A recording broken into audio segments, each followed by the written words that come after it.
우리를 부르는 소리 금성 부드러워 문 앞에 나와서 사면을 보며 우리를 기다리네. 오라 오라 방황치 말고 오라.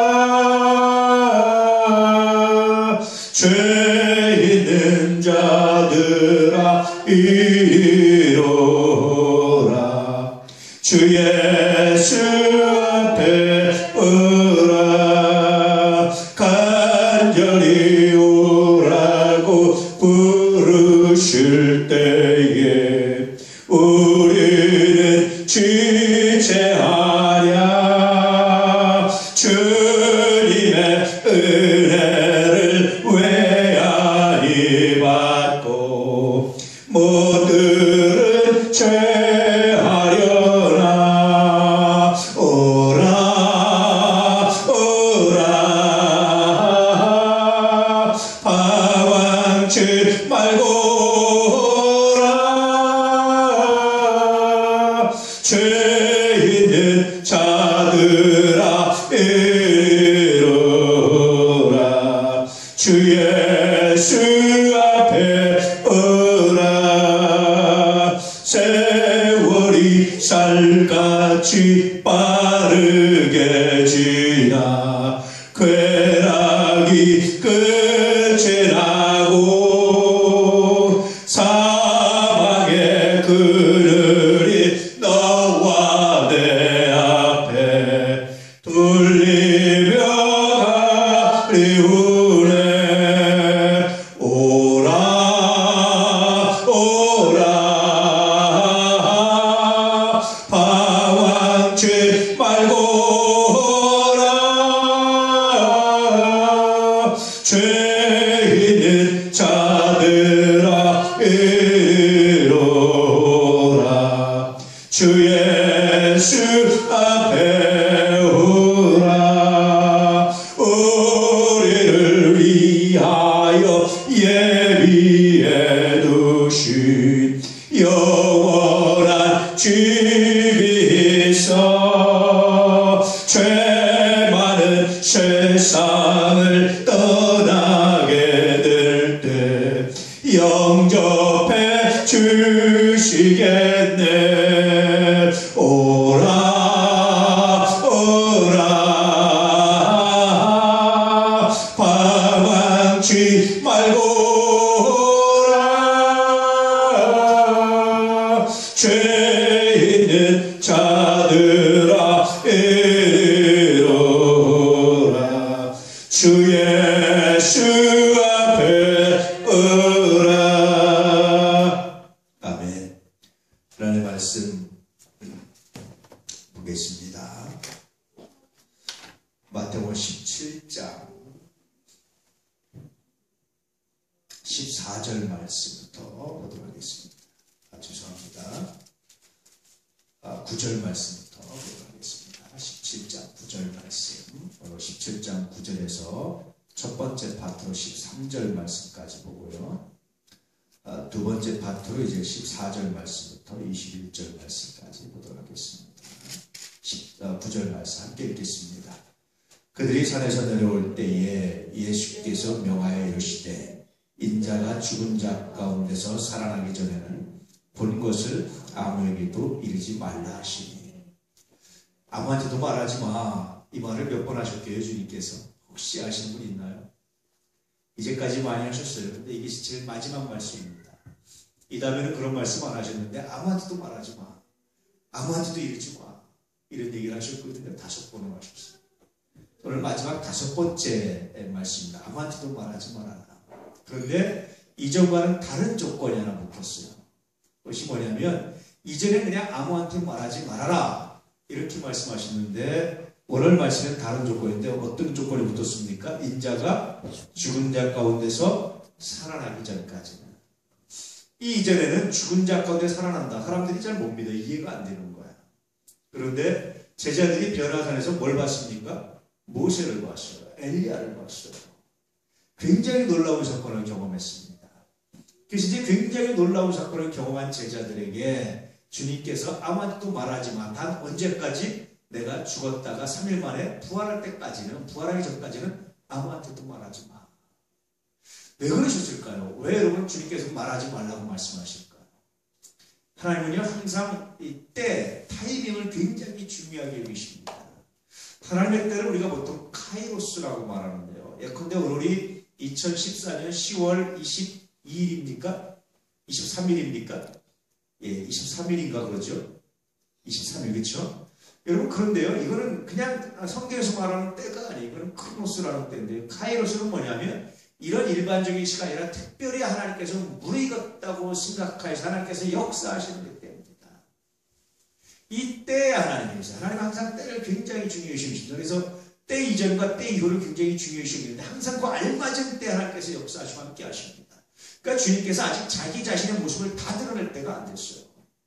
제자들에게는 드러내셨습니다. 예수님 메시아라는 사실을. 그렇지만 아직 그럼에도 불구하고 확실히 예수님이 하나님이고 그리스도라는 사실을 고백을 했지만 확실하지 않았어요. 특별히 3명의 제자를 데리고 와서 변화산에 올라가셨습니다. 거기서 모세를 만나고 엘리야를 만났어요. 얼마나 놀라운 경험입니까?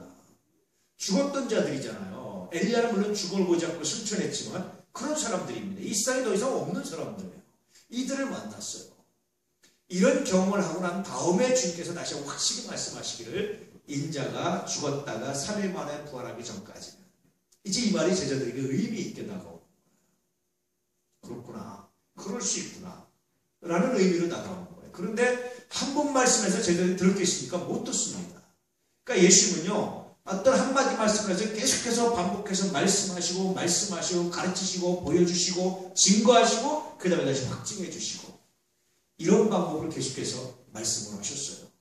그러니 우리가 설교 한 번 듣고 아니면 뭐 성경 공부 한 번 하고 뭐 한 번 하고 알아지는 거 그거 불가능합니다.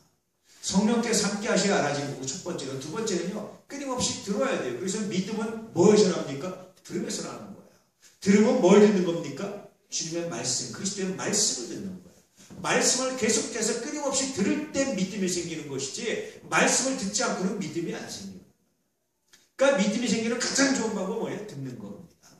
요즘에 우리 이선희 원사님이 계속 동영상 찍어서 이렇게 올리거든요. 사실은 좀 올리면 좀 여러분 댓글도 좀 달았으면 좋겠어요. 아무도 댓글을 안 달으시더라고요. 김영사님이 또 새벽마다 또 이렇게 요약해서 올리잖아요. 그것도 몇 분들이 댓글을 다시더라고요. 감사하게. 여러분들 들어야 됩니다. 이것이 얼마나 귀한 작업인지 몰라요. 우리가 주일날 교회 한 번 오는 분들도 늘 이렇게 새벽마다 늘 수요일 금요일 말씀을 들어야 됩니다. 들어야 믿음이 자라고, 들어야 은혜가 자라고, 들어야 여러분 놀라운 역사가 나타나기 시작합니다. 그래서 믿음은 들으면서 나는 겁니다. 근데 이것도 반복해서 들어야 되듯이 주님께서 계속해서 반복적으로 말씀해 주시고 있는 것들이 바로 자신을 가르치시고 복음에서 전하실 때 하셨던 방법이었습니다. 자, 10절 말씀 읽어볼까요? 제자들이 물어 이르되 그러면 어찌하여 서기관들이 엘리야가 먼저 와야 하리라 하나니까? 참 재밌는 질문입니다. 어떤 질문이겠습니까? 예수가 메시아라는 사실을 베드로가 고백했습니다. 예수님께서 수없이 자기 확증을 해 보이셨어요. 자기가 메시아라는 사실. 베드로가 고백을 했습니다. 그리고 변화서에서 굉장히 놀라운 사실을 목도했습니다. 예수님께서 인자가 죽어야 될 것이다. 3일 만에 부활할 것이다. 그때까지는 아마 이 사건을 말하지 말아라 라고 말씀 당부하셨습니다. 근데 제자들에게 마지막 걸림돌이 하나 있었습니다. 그것이 뭐냐면 서기관들의 가르침들이었어요. 서기관은 그 중에 랍비이기도 했고요. 가르치는 사람이기도 했고, 물론 이제 성경을 필사하고 기록하는 사람이기도 했는데 그랬습니다. 이들의 가르침이 하나 떠올랐어요. 풍문으로 들었던 얘기가 하나 떠올랐어요. 그것이 뭐냐면 예수가 메시아가 아니냐, 증거가 하나 있다는 거예요. 그가 메시아면 반드시 엘리야가 먼저 와야 되는데 엘리야가 먼저 알았기 때문에 메시아가 아니다. 말라기서에 기록되어 있는 예언입니다. 엘리야가 먼저 와서 아비의 마음을 자녀에게로, 자녀의 마음을 아비에게로 회복시킬 것이다. 이런 예언이 있거든요. 그래서 엘리야가 먼저 와야 되는데 엘리야가 먼저 알았기 때문에 예수, 그도 메시아가 아니다. 확실한 증거다. 이렇게 얘기했단 말이죠. 그러니까 이게 풍문으로 들었던 제자들이, 서기관들의 가르침을 들었던 제자들이 마지막까지 남아있는 의심의 벽이 하나 있었는데 바로 이거였습니다. 그래서 예수님께 묻는 거예요. 자, 보십시오, 여러분. 예수님께서 인자가 죽은 자 가운데 살아나기 전에는 본 것을 이루지 말라라고 말했을 때 제자들의 귀에 비로소 들리는 의미가 있습니다. 마태복음 16장에서 베드로가 고백했을 때 예수님께서 고난받고 죽을 거라 얘기하니까 베드로가 뭐라고 합니까? 그리하지 마십시오. 그런 일이 있으면 안 됩니다. 이렇게 얘기하잖아요. 안 들었어요, 그 말. 그런데 이제 변화산 사건을 경험하면서 그 말이 들리는 거예요. 들렸는데 한 가지 의문이 있습니다. 엘리야가 먼저 와야 된다고 말하는데 그건 어떻게 된 겁니까? 선생님 정말 메시아라면 엘리야가 먼저 왔어야 되는데 그건 어떻게 된 겁니까? 그렇게 묻는 겁니다. 12절 예수님 대답하시죠. 함께 읽겠습니다. 내가 너에게 말하노니 엘리야가 이미 왔으되 사람들이 알지 못하고 이 무의로 대우하였도다. 인자도 이와 같이 그들에게 고난을 받으리라 하시니. 예수님 말씀하십니다. 엘리야가 이미 왔었다. 근데 사람들이 알지 못하고 임의로 대우해서 죽여버렸다. 인자도 마찬가지로 그렇게 될 것이다 라고 말씀하셨어요. 여러분 이 말만 가지고 알겠습니까? 아마 이 사건, 변호사 사건 이전의 제자들이라면, 그 이전의 제자들이라면 이렇게 말씀하면 그게 도대체 무슨 말인지, 엘리야가 언제 왔었는지, 우리가 잠잘 때 왔었는지, 아니면 언제 다른 때 왔었는지, 예수님 몰래 가서 만나고 왔는지, 어떻게 된 건지 아마 그런 생각을 했을 거예요. 근데 이제 변화산 사건을 경험한 제자들이 비로소 뭐가 열리기 시작하면 귀가 열리기 시작. 깨달음입니다. 깨달음. 귀가 열리기 시작합니다. 그래서 귀가 열려서 그들이 비로소 이제 이렇게 어떤 면 선문답처럼 말씀하셨는데 깨닫게 됩니다. 전에는 확실하게 이건 요거다라고 말씀하셔도 제자들이 잘 못 알아들었거든요. 근데 이제 알아듣기 시작했어요. 여러분 성장입니다. 사람이요. 성장이라는 게 뭡니까? 알아듣기 시작하면 성장이에요. 아이들이요. 엄마가 하는 말은 무슨 말인지 모르다가 알아듣기 시작하면 성장입니다. 그보다 더 큰 성장은 뭔지 아세요? 이제 알아들은 것을 자기 입으로 말하기 시작하면 더 큰 성장입니다. 그보다 더 큰 성장이 뭔지 아십니까? 말한 것을 행동으로 옮기면 그게 더 큰 성장입니다. 행동으로 옮기보다 더 큰 성장이 뭔지 아십니까? 그 행동 가운데 나의 불의함과 나의 약함을 깨닫고 하나님께 무릎 꿇을 수 있으면 그때 은혜를 발견하게 됩니다.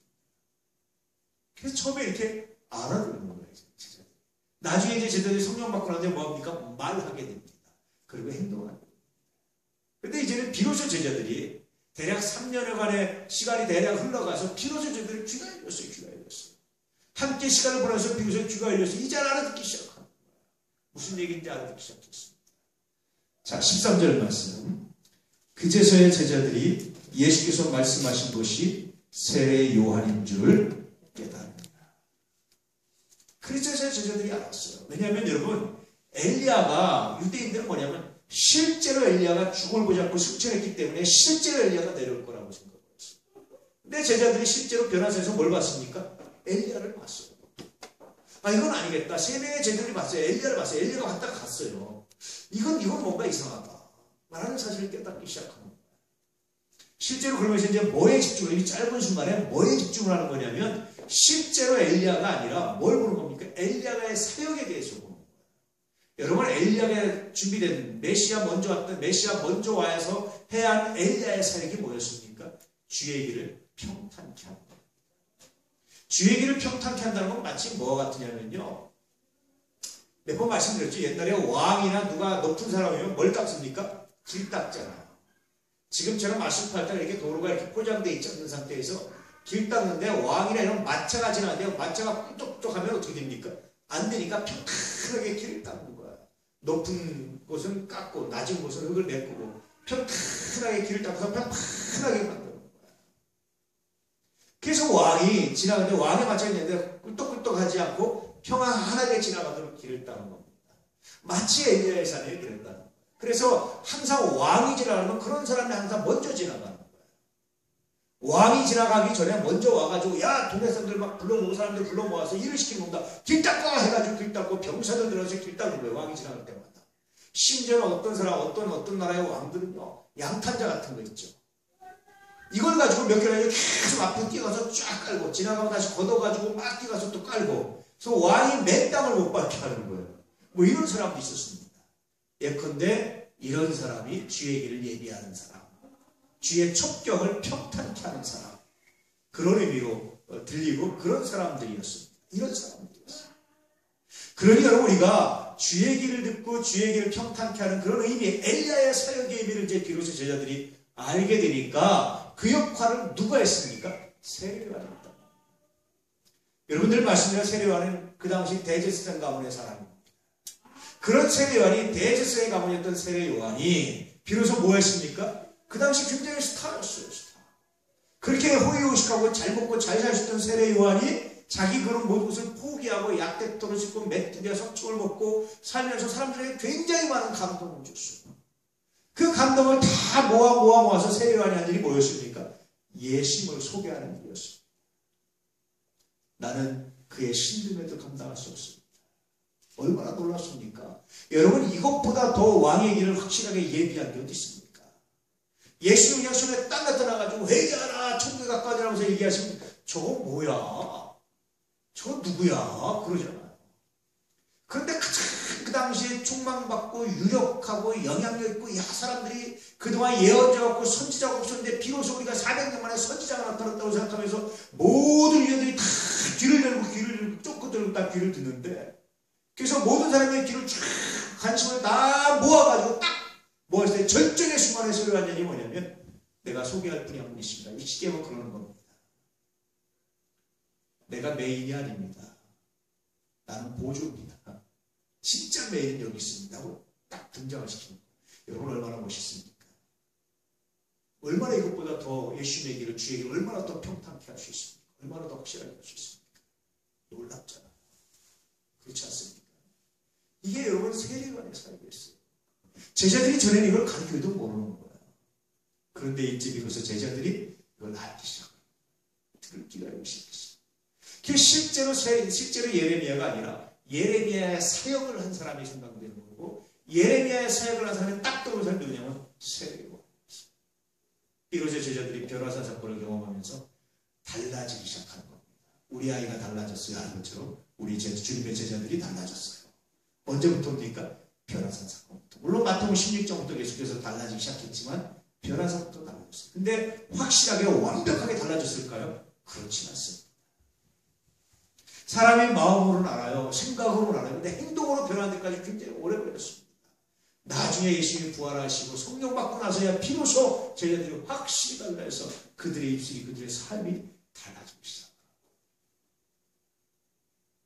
우리도 그래요, 여러분. 한 번에 안 변해요. 예수 믿는 거 한 번에 안 변합니다. 제가 간혹 얘기하지만 목회가 뭐냐? 저에게 물으신다면 목회는 기다림입니다. 제가 그렇게 말하고 싶습니다. 기다림인 것 같아요. 기도하면서 포기하지 않고 기도해주고 축복해주면서 기다리면 하나님께서 반드시 그 귀를 열게 해주시고, 귀가 열렸을 때 돌아오고, 귀가 열렸다고 또 완벽히 끝나잖아요. 나중에 또 입이 열리고 복음을 전하고 삶이 열리고 다시 그 가운데서 다시 또 내가 얼마나 연약한 자가 하나님께 물어보게 되고, 사람이요, 이 귀가 열리고 말이 열리고 삶이 열리면 한 가지 나타나는 부작용이 있는데, 자기의 내가 거룩하고 내가 이렇게 거룩하게 살고 뭐 이런 것들에 이제 사람들이 빠지기 쉬워요, 함정에. 근데 그러다가 다시 한번 그 다음에 깨닫는 것이면 나는 의인이 아닙니다. 내가 한 선은 반드시 선이 아닙니다. 내가 한 착한 일은 반드시 착한 일이 아닙니다. 주님이 착한 일이 되게 하셔야 착한 일입니다. 라는 사실을 저도 수없이 많이 경험하는 게 그런 겁니다. 나는 분명히 선한 의도로, 좋은 의도로 말하고 선한 의도로 했어요. 근데 이게 악으로 돌아갈 때가 굉장히 많아요. 돌아보면 좋은 의도로 말하는데 악으로 돌아갈 때가 굉장히 많아요. 그래서 나는 선했기 때문에 끝났다 이렇게 말하면 잘못인 것 같습니다. 그렇게 하고 다시 기도가 필요한 것 같아요. 하나님, 나의 선이 선이 돼서 돌아오고 계십시오. 혹시 내가 베푸는 선 가운데 악의 만큼은 포함되어 있다면 하나님 용서하시고 제거하시고 선으로 돌아오게 해주십시오. 이 기도가 없이는요, 선이 선으로 돌아오지 않더라고요. 그러니 여러분들 말씀드리지만, 누군가 나의 의도를 선하게 받아줘 선하게 반응해 준다면 그건 정말 고마운 사람이다. 제가 시간이 갈수록, 세월이 갈수록 뭔가 경험할수록 깨닫는 것들이 그런 겁니다.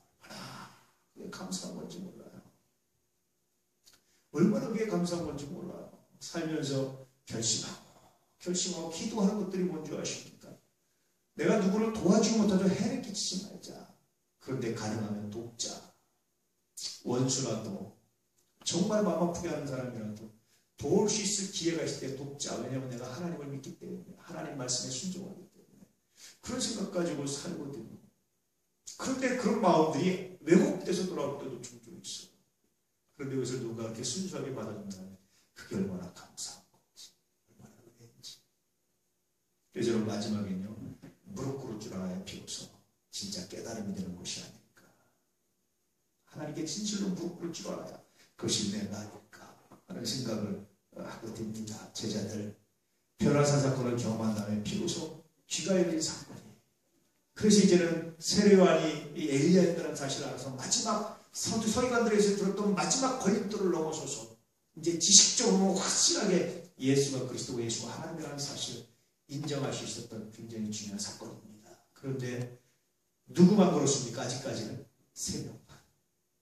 9명으로 뭐 하겠어요? 3명 쫓아오는 겁니다. 3명 따라오는 거예요. 그래서 이후에요, 모든 행동은 3명이 늘 앞장서요. 3명이 늘 앞장서면 나머지 따라오는 겁니다. 이렇게. 그래도 이제 반복되기 시작하죠. 가능하면 여러분들은 좀 따라가는 사람이 아니라 앞장서는 사람 됐으면 참 좋겠습니다. 자, 14절 말씀 함께 읽겠습니다.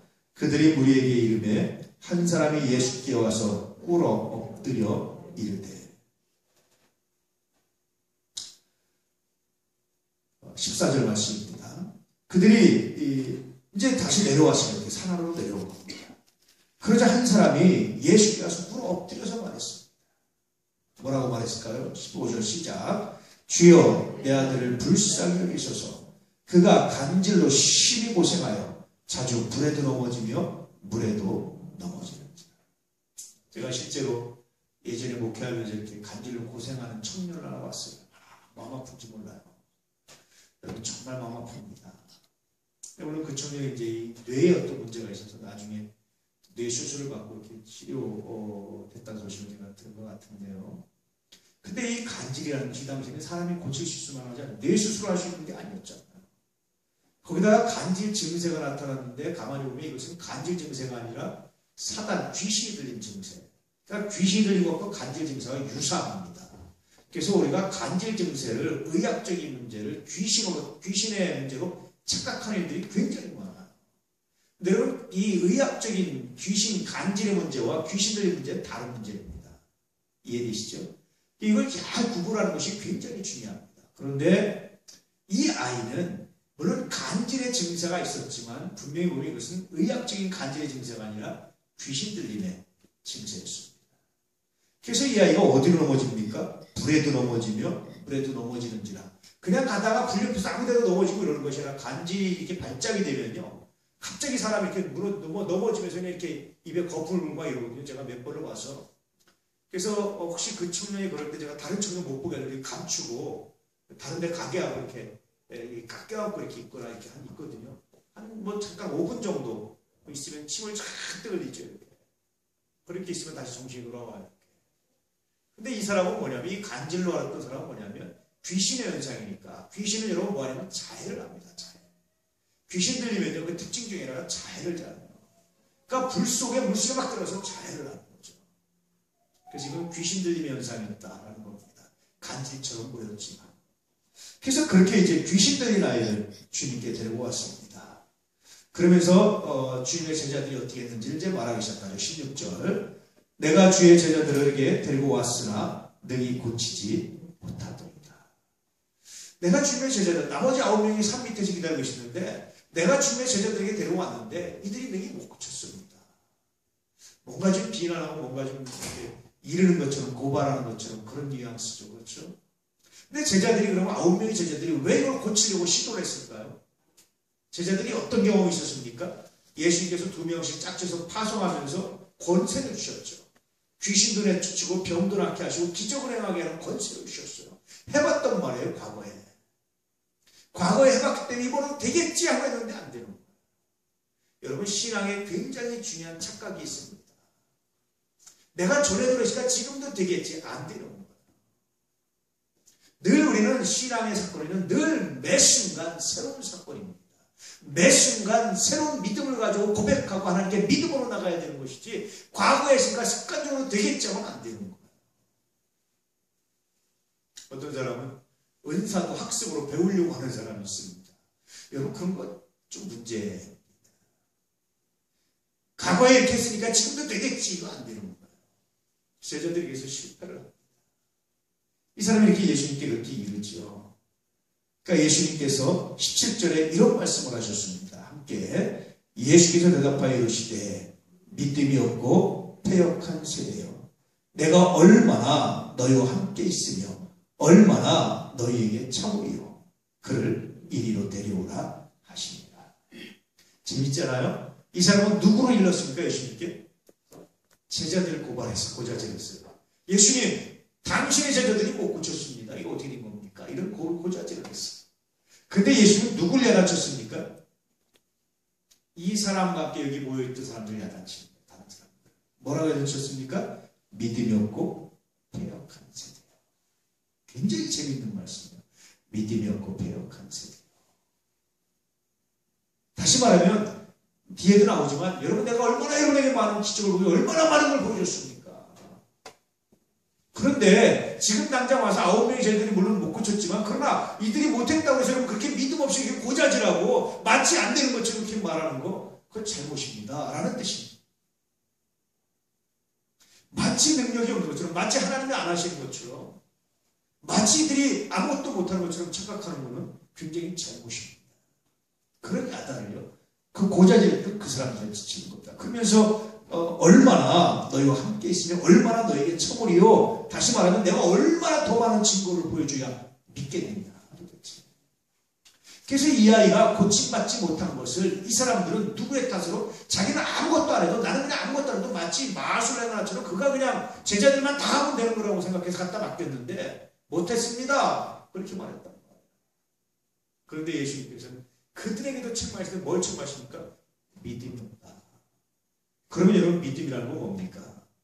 나도 예수 믿어요. 기도하는 사람도 예수 믿지만 기도 받는 사람도 뭘 해야 되는 겁니까? 아니면 최소한 같이 갖다 맡기는 사람도 뭘 해야 되는 겁니까? 믿음으로 해야 돼요. 제자들이 못 고쳤다고 비난하기 전에 너 자신의 믿음이 없는 것을 왜 못 보느냐? 내가 얼마나 많이 보여줬는데 주님이여 당신은 할 수 있었습니다. 당신은 충분히 할 수 있습니다. 주님 고쳐주십시오 이렇게 말하지 않고 왜 제자들을 비난하고 있느냐? 그런 얘기입니다. 그 순간에도 주님은요 제자들을 참 끔찍이 아끼셨어요. 뿐만 아니라 마치 예수님의 이름으로 귀신 내쫓고 병을 고치는 걸 마술적인 행위라든지 마치 도끼의 방망이를 했다든지 이렇게 비인격적으로 하려고 하는 사람들에게 굉장한 경고를 하십니다. 믿음이 없으면 기적이 일어나지 않는다. 하나님께서 기적을 이렇게 보이시지 않는다. 그래서 그들을 책망을 했어요. 믿음이 없는 세대요. 패역한 세대. 내가 얼마나 더 보여줘야 되느냐.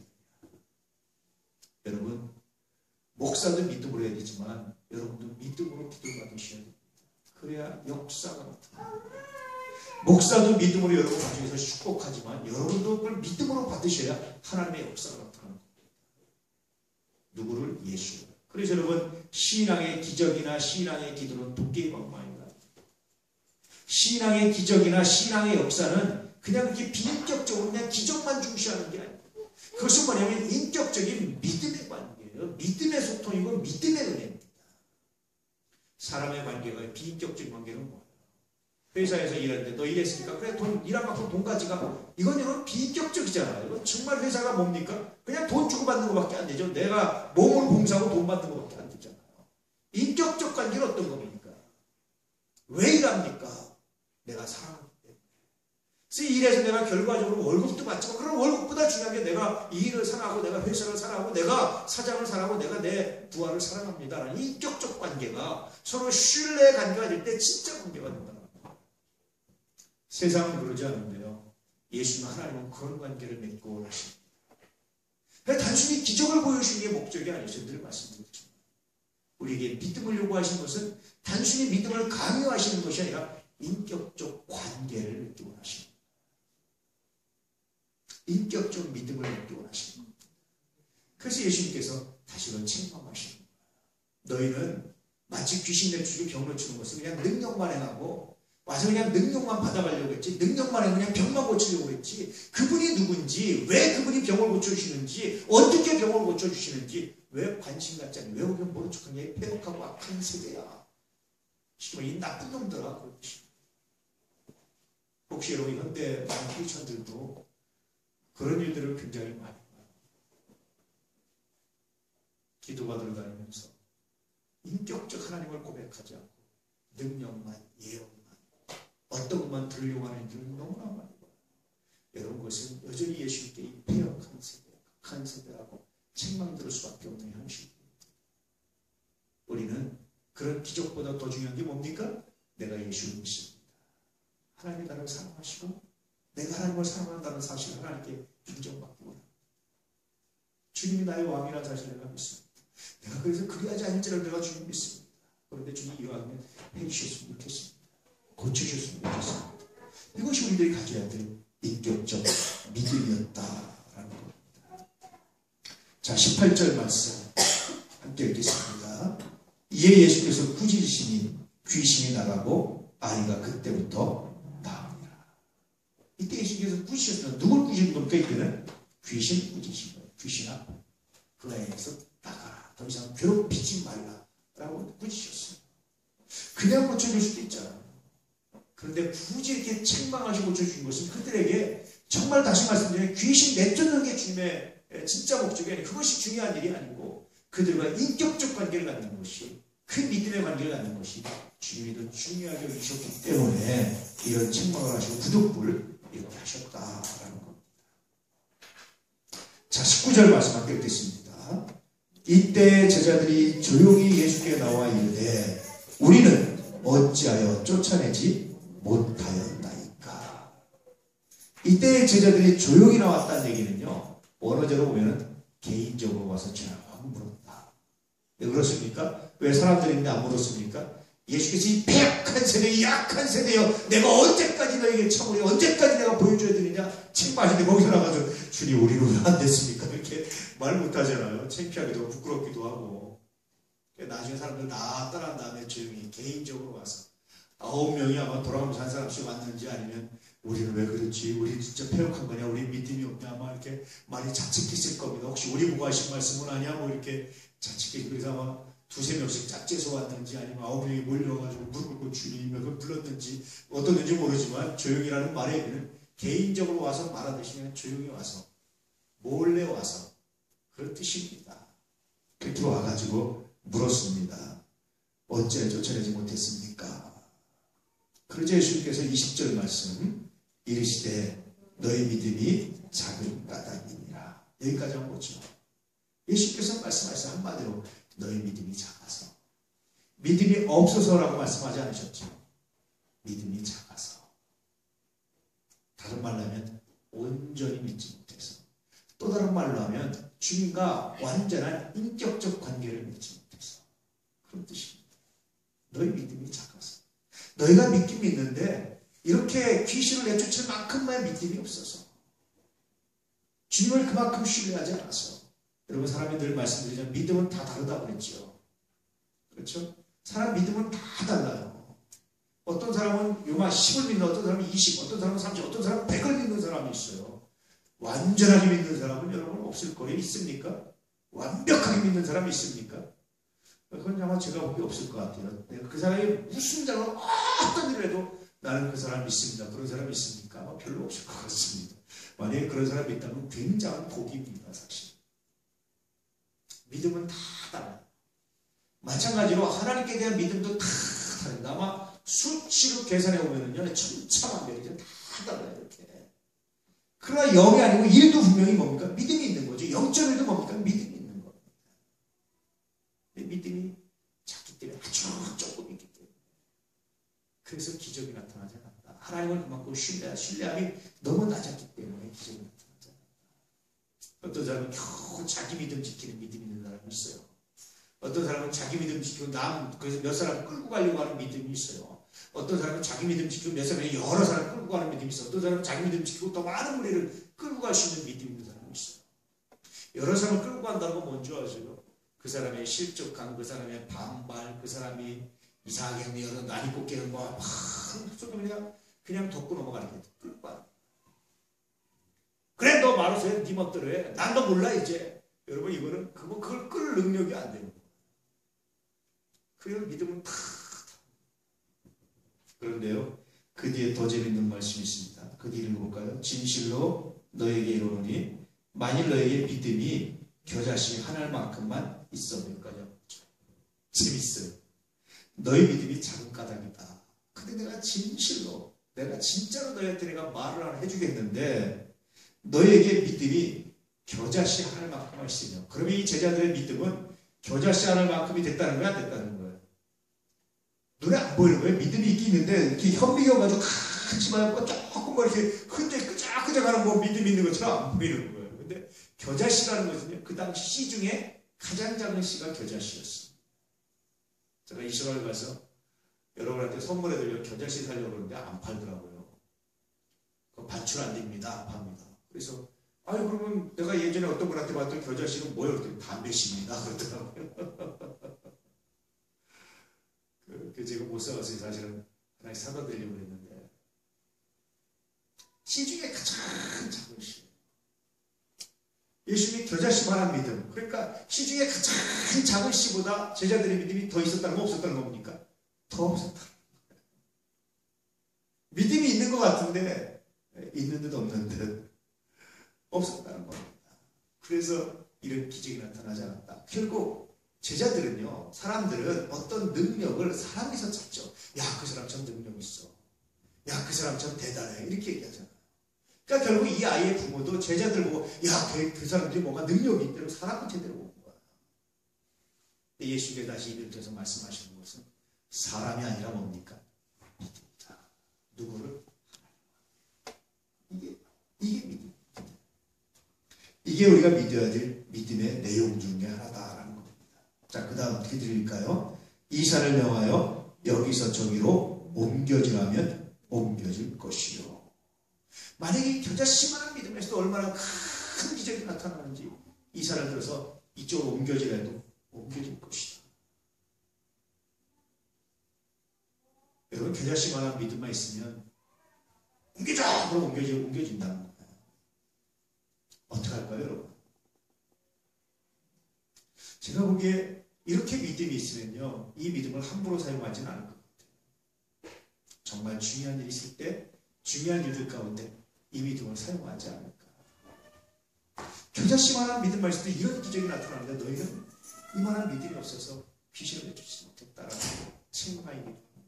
결국은 이것은 믿음의 문제예요. 구약은요, 저희도 말씀드렸지만 우리가 여호와를 경외하면 은혜를 베풀고 구워주고 선한 행동을 한다고 생각해요. 그래서 선한 행동이 우리를 구원하고 선한 행동이 우리가 뭔가 인정받고 선한 행동을 해야 하나님의 백성이라고 생각을 했어요. 그런데 신약은요, 그 선한 행위를 믿음으로 봤습니다. 왜 선한 행위를 해야 되느냐? 내가 하나님을 믿기 때문에. 그럼 반드시 선한 행위가 믿음이냐? 그렇진 않아요. 믿으면 선한 행위를 하는데 믿는 선한 행위가 반드시 믿음은 아니었다라는 거예요. 이해되시죠? 무슨 말씀인지. 그래서 믿음 때문에 내가 하나님을 믿기 때문에 선한 행위를 하는데 그래서 선한 행위 자체가 중요한 게 아니라 뭐가 중요하냐면 믿음이 중요하다. 믿음이 없으면 안 하는 거예요. 믿음이 있으면 하는 거예요. 그럼 뭐가 중요합니까? 여러분? 겉으로 드러나고 하고 안 하고 중요한 게 아니라 뭐가 중요해요? 믿음이 중요해요. 그래서 신약은 믿음에 집중하는 거예요. 믿음이 이런 사건을 그 믿음이 변하고 믿음이 놀라운 역사를 나타낸다는 거예요. 그런데 구약시대 사람들은 믿음 없이 그냥 선한 행위만 하면 된다고 생각했어요. 그런 사람들에게 예수님 뭐라고 말씀하셨다고 했죠? 바리새인들은 의와 인과 신, 믿음이 빠졌다. 그렇게 얘기했습니다. 굉장히 심각한 문제였습니다.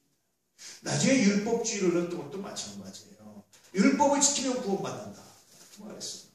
그런데 율법을 왜 지켰는데 내가 하나님을 믿기 때문에 지켰는데 이 믿음이 빠지고 그냥 내가 지키면 내가 그러니까 내 공부와 내 의와 내 것이 나타나기 시작했던 거예요. 이것이 그들의 신앙의 타락이었습니다. 오늘도 뭐 그러진 않았지. 내가 기도하면 뭔가 된다. 내가 이렇게 하면 뭔가 되겠지. 내가 헌신하면 하나님 뭐가 주시겠지. 여러분 아닙니다. 그 안에 믿음이 없으면 안 돼요. 내가 하나님을 믿기 때문에 이 믿음이 됩니다. 내가 하나님을 믿기 때문에 내 몸을 드립니다. 내가 하나님을 믿기 때문에 나의 시간을 드립니다. 하나님께서 내 시간을 연락하여서 아름답게 해주고 내가 믿기 때문에 하나님께 내가 드립니다.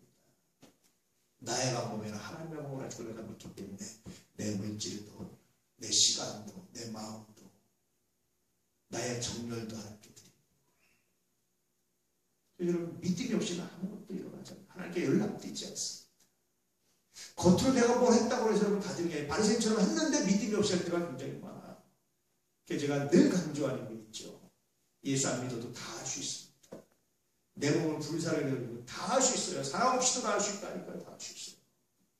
근데 여러분 예수 안 믿는 사람이 절대 못하는 게 있다고 했죠. 뭐라고 했습니까? 마음이 떠나면 못해. 예수 안 믿는 사람. 교회도 못 나와요. 신앙도 안 지켜요. 예수 안 믿어. 근데 예수 믿으면 지킵니다. 왜냐하면 내 마음의 주인이 내가 아니에요. 누굽니까? 주님.